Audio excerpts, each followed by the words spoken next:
A maioria das empresas só se preocupa com a quantidade de leads.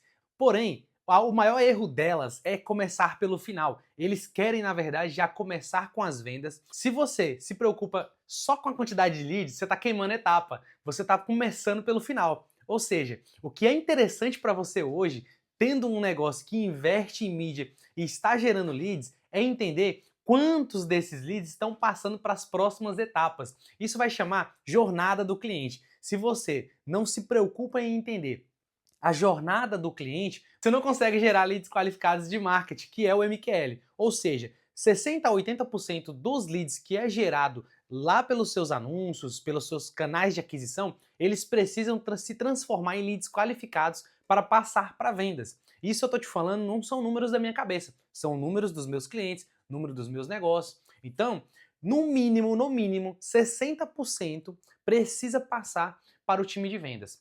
Depois que a gente passar esses leads para o time de vendas, a gente começa a analisar qual está sendo a conversão desses leads, que significa colocar dinheiro no bolso. De cada 10 empresas, 8 das que me procuram têm a mesma dúvida. Elas querem saber como a gente começa a gerar vendas. Você precisa ter, então, uma taxa de, no mínimo, 60% dos leads. O número ideal seria lá na casa dos 80%. Ou seja, de cada 10 pessoas que vendam seus canais de aquisição, elas precisam ter de 6 a 8 pessoas que realmente está indo para o teu time de marketing. E aí, depois você vai se preocupar com essa próxima etapa da jornada de compra do teu cliente, que é quando ele chegar no teu vendedor, ele poder passar para ser seu cliente, que aí significa dinheiro no bolso. Para que você tenha um funil, uma jornada de compra com sucesso e que você trate o marketing como um investimento e não como uma despesa, você não pode queimar a etapa.